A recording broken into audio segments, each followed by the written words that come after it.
Hey everybody, thank you so much for joining the Rock and Metal Guardian today. I'm Dane, your host. Hope you're doing well wherever you may find yourselves this holiday season. Today is my second episode of my new mini-series called Back to Back, the greatest album pairs of all time. But before we dive right into that, I want to talk about the qualifications that are required to make this list. And again, there's no ranking, no order, but let me go over those qualifications in case you have not seen the first episode. They have to be back-to-back in the discography, chronologically speaking. They have to complement one another, or their companion albums, same thing. The second album has to pick up where the first one left off, or rather the previous one left off, for the most part. Doesn't have to be 100%, but close. And both albums could make a double album in that sense, and you might be compelled, as I am, to put those two albums in a playlist and keep the tracks as they are or mix them up. And these are seminal works. That's the last qualification. So now that I've gone through that, today's band is the Black Crowes. So I'm going to be talking about the debut, Shake Your Money Maker, and then the follow-up to that, the Southern Harmony and Musical Companion. That's a mouthful, but that's what the album title is called. So, of course, I'm going to deal with the debut first. I have more to say about the second album than I do the first. But I do find that the first album is a masterpiece. So, I think it's like a greatest hits album. That's how good this album is. I'll say more about that in a few minutes. So, what I like about this album is that most of the songs, if not all of them, the lyrics have something about them that I can relate to, and I think a lot of us can relate, dealing with heartbreak and getting over loss, that sort of thing, being jealous, right? You know what I'm talking about. So the first song that opens the album is Twice as Hard. And this is a perfect way to open the album. It's about saying goodbye. And in this case, twice, perhaps the protagonist, the lyric suggests that the vocalist or just a made up, fictional character has gone through a breakup and they gave this person a second chance and it still didn't work out. And so the second time is more difficult than the first. It's been a while since I looked at the lyrics, but that's the gist of what this song is about. And it's a very emotive song. What a great way to open the album. It's one of my favorites, and there's a lot to choose from that are fan favorites for us Black Crowes fans. It's some days we like this one, and some days we like this one the most. I'm not saying I like Twice as Hard the most, but it is definitely in my top 10. Next is Jealous Again. This is one of those songs also. That's one of my top 10 favorite songs by them of all time. This is a more upbeat than the opening track, and it's fun despite the lyrics about being jealous. So you have that irony that plays in, and this is a song that you have to get up. I think you have to get up when you listen to the song, at least I do. And then the third song is more of a slow-tempoed song, and it's definitely dark and it's more melancholy than dark, but I love the song. I gotta say it's in my top 10 also. Sister Luck, a song about being down and you're out. Your luck has run out, whether it's about someone breaking your heart or just things are not going well in your life. So again, right off the bat, we have three songs that are totally relatable, and that's what many of us fans of music look for, or fans of art in general, right? And then the next song is Could I Have Been So Blind? Again, we can relate to this. Oh my God, what was I thinking? I'm such a fool, right? And that's some of the lyrics, right? Looking like a fool, bump, bump. Some great bass there, right? Great song. And then we get a slower pace song after that, Seeing Things. Even more slower pace than Could I Have Been So Blind. Could I Have Been So Blind has an upbeat click moment here, that sort of thing. So anyway, Seeing Things. This seems to me an answer to the previous song. That's how I take it. So the previous song, again, Could I Have Been So Blind? And then, hey, my mind has been opened. Now we have this track. I'm seeing things for the first time. Now that I can see, I was previously blind. Now I can see. I think these songs have to be back to back. I don't know if that was intentional, but it's just powerful, and I think it works. To have put that someplace else in the album, I don't think it would have worked. This album is perfect when it comes to the track listing and that synergy. And then next you get the hit off the album, the Hard to Handle, the Otis Redding cover song. And This is the definitive version on the original album, not the one on the remix that has the horn section. I hate when I remember hearing that on the radio. I'm going, I don't have this version, and I know what it's on now, but I have no desire to get it on a 2-disc version with some alternate tracks. And similarly, Pearl Jam has a version of something on their first album that has Eddie Vedder talking at the end a lot, and I was like, yeah, I don't care for that either. So I'm going with the original. So I'm talking about the original version of this album, Hard to Handle. Well, I take that back there. You'll see what I mean. This, not the original, but the original with a couple bonus tracks, but it doesn't have the horns. I thought the horns, as I said, was a terrible addition to Hard to Handle. Something's not broken, don't try to fix it. So it's fun, it's upbeat, it's an Otis Redding cover, it's fabulous. One of the greatest cover songs of all time, in my humble opinion. The next song is Thick and Thin. It begins with this tire screeching. And this is an homage to the Rolling Stones. It sounds like the Rolling Stones. Of course, Chris Robinson's vocals don't sound exactly like Jagger's, but the tone, the delivery, the phrasing, the music itself. But of course, it's Chris Robinson's vocal phrasing and vibe that really lends this to a Rolling Stones like type song. That homage, as I said, I love it. And it's just a great song. What can I say? And then you get the other hit off the album, She Talks to Angels, the acoustic bit. Some people have argued that it's been overplayed, and you would be correct, but I still listen to the song. Do I play it all the time? No, but I will play it. This is not one of those albums where I have to play it from start to finish, but more often than not, I will play this album from start to finish. And most of the albums that I'm talking about in the series will be that way. It's an acoustic masterpiece. And so those are the first 8 songs on this album. So let's take a review real quick. So we have Twice as Hard, Jealous Again, Sister Luck, Could I Have Been So Blind, Seeing Things, Hard to Handle, Thick and Thin, She Talks to Angels. This is what I call the Great 8. How many albums can you think of where you have not 1, not 2, not 3, not 4, not 6? You have 8 songs that are all great. Not mediocre or slightly above mediocre or above average. They're all fantastic, right? And then you get to Strutting Blues, the 9th track on the album. I like the song. I think it's slightly a step down from the 8 that preceded it, but I still think it's a good song. You have keys in the background that keep up with the tempo of the rest of the band. And it's the keys underneath what the rest of the band is doing that really makes this song. It lends to the overall vibe and feel of the song, and in many ways the album as well. So while I don't think Struttin' Blues is on the same level with the 8 songs that preceded it, I still think it's a really good song. It's not a masterpiece song like the other ones are, but it's great. All right, next we get Stare It Cold. There's some solid blues rock in here. There's some slide guitar at times, or Rich Robinson lends his guitar stylings to make it sound like the slide guitar. I'm not sure which. The chorus is the best part. Like the previous song, it's not as great as the first 8, but it's still a very good song. And then we come to Mercy, Sweet Moan, which is just a minute and 8 seconds long. And I could do without the song.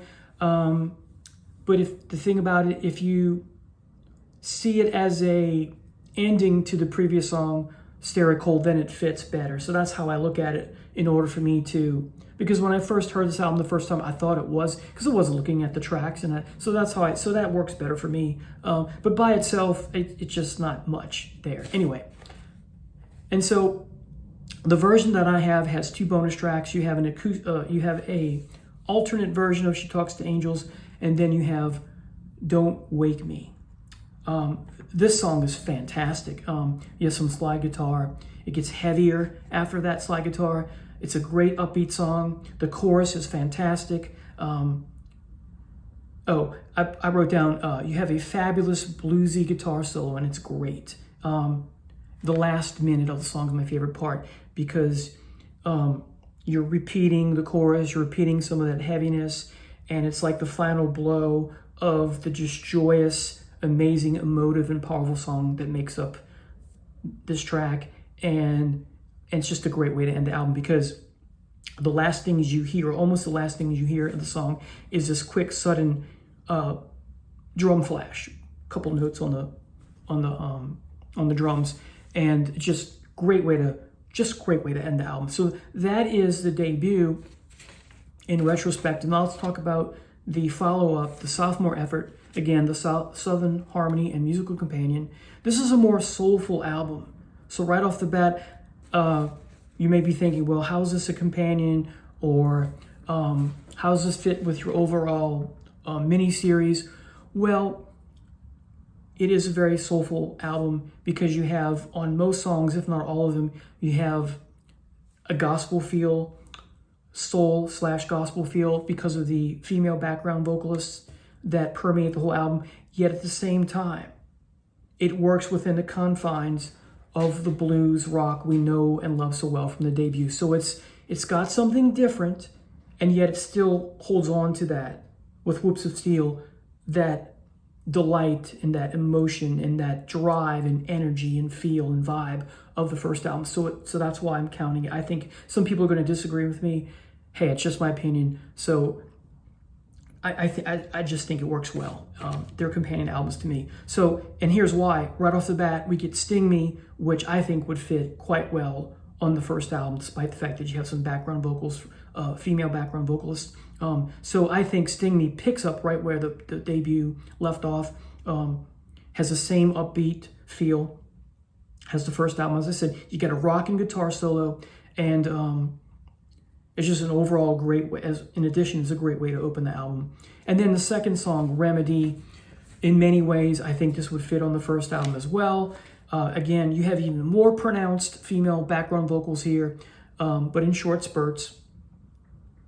But again, as I said, I still think it would fit well on the debut. The guitar hook in the song that comes back in and out of the song is just powerful and wonderful. And that's what makes this something that I think would fit on the debut. It's that guitar hook that makes you think of the same energy of the first album. Now, I mentioned that this album has a gospel flavor or spiritual flavor to it. And it's not just the female background vocalist. In addition, it's thematically in the presence of the lyrics. So take, for example, the last song that I mentioned, Remedy, spiritual remedy, physical remedy, or the spiritual and physical combined, maybe a Blake, whether they know about William Blake's ideas in poetry about how physical can be spiritual, who knows, but it may fit that argument. But Thorn in My Pride, and we know pride is a big discussion in spiritual matters, and so, but is it a spiritual song? Well, that's up to you, but it lends itself to that overall feeling that there's that gospel vibe here going on, is what I'm saying. So you have a nice acoustic intro to Thorn in My Pride. You have great lyrics. It's very emotive. I can imagine Humble Pie doing the song, even though Humble Pie came first, right? When I listen to the song, I get that Humble Pie feel. And everyone who is familiar with Black Crowes knows that the Robinson brothers were big into Humble Pie, the Faces, and the Rolling Stones, and those three bands show up quite a bit in their music. You can hear, it's not the same, but you can hear the influence of those three bands. Here, like I said, Rolling Stones on the previous album. Here, I can hear Humble Pie. I can hear Steve Marriott's voice in Thorn in My Pride at times, even though Chris doesn't sound exactly like Steve Marriott. And for fun and giggles, I imagine that this song, if Humble Pie did it, it would be on their second album, Town and Country. Anyway, there's a nice contrast in the song of great guitar with bluesy piano. That's what makes this song so great. And then again, you got some background vocals from the ladies on the last fourth of the track. Up until that point, the first 3/4 of the track, there is no background vocals, and it fits so well here. Next is Bad Luck, Blue Eyes Goodbye. For some reason, this used to be my favorite song on the album. I still love it, but it's not my favorite anymore. I'm not sure why. But you have the wonderful bluesy, slow guitar intro, and then powerful, emotive, slow blues driving the force or driving the momentum of the song. It's very captivating. It's very mesmerizing.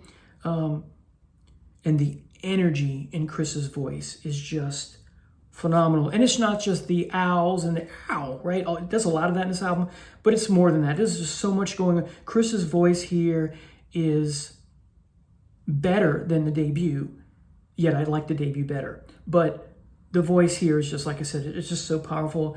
It gets me motivated. It gets me up and running. It's just so musically inspiring, if that makes sense. All right, next is Sometimes Salvation. There's that word that tells us that we got that salvation, that thematic gospel feel, if you will, to the lyrics.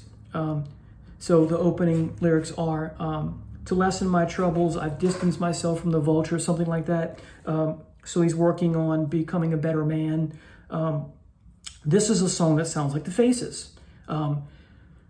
Chris Robinson's, whether intentional or not, has that. And of course, he doesn't sound exactly like Rod Stewart, but whether intentional or not, it gives us that Rod Stewart feel in the phrasing. And that's what makes the song so wonderful. I can imagine Rod Stewart, like with the humble pie analogy, singing the song as well. That's how good it is. This is one of the best Rich Robinson solos of all time, even though it's brief. All right. Now, the next song is not one of my favorite Black Crowes, and that's Hotel Illness. For me, it's one of my least favorite songs by the band, maybe on this album as well. You have a nice harmonica intro, and the harmonica permeates throughout the album, throughout the song. I like harmonica, but it has to be done a certain way, and here it's just not my cup of tea, really. Anyway, the next song is Black Moon Creepin'. This has a harmonica intro as well, but it's more of the vein of the harmonica that I like. This is a better song overall than Hotel Illness, I think. The chorus is fast-paced with background singer or singers again, or pre-chorus, I'm not sure which. And you have a little bit of voice box, that Peter Frampton thing or Tesla thing that you hear, and it works. I think it's great. This song, though, would not fit on the debut. Neither would Hotel Illness, but the guitar solo would for Black Moon Creepin'. So again, parts of this album still has that debut vibe. So again, very, in many ways, companion-like to the debut. Now, the next song, sometimes one of my favorite songs on the album. For this album, I'm not sure which song is my favorite. Sometimes it's this one I'm talking about, No Speak, No Slave. You have a great bluesy rocker here. The phrasing by Chris is some of his best. And the way that Rich Robinson leads on his notes is, man, it's so much like Jimmy Page, because he did the same thing when he played it in Zeppelin.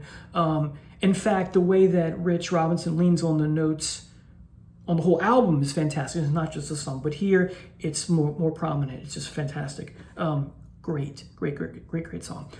Next, number 9 is My Morning Song. Got some slide guitar again. Great chorus. This chorus would fit on the debut in so many ways. And then you have the Easter Sunday reference, a more gospel type motif or theme going on here. Great solo here from Rich, and more background vocals as well. Then track number 10, Time Will Tell. This is my least favorite song on the album. It's not a song I like much in general. It's too repetitive. It doesn't go anywhere. It's very gospel-y, but without the energy of gospel. It's not uplifting. It's just too slow. So it's essentially a blues gospel, but I like blues gospel, but it doesn't work for me. It's just, as I said, too repetitive. It's too meandering. It's too slow. Again, just doesn't go anywhere. Now, finally, if you have the bonus disc version, I'm sorry, not bonus disc, the version has 2 bonus tracks, 1 disc.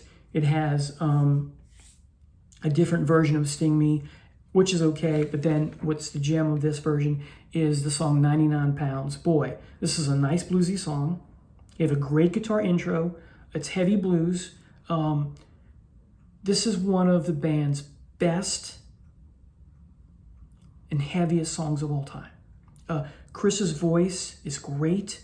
Rich's guitar is stellar.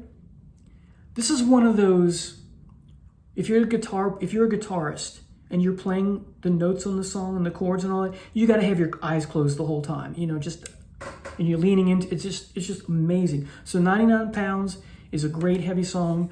There are times I wish that the Black Crowes would have done more of this, but they are the band that they are, and that's why I love them, because they do so many different things, and they do those different things well. So there you have it, everybody. This is my second episode of great back-to-back albums that are companion to one another, and I have 18 more of these to go. Thank you so much for watching, and again, I hope you continue to have a wonderful holiday season. Take care. Bye now.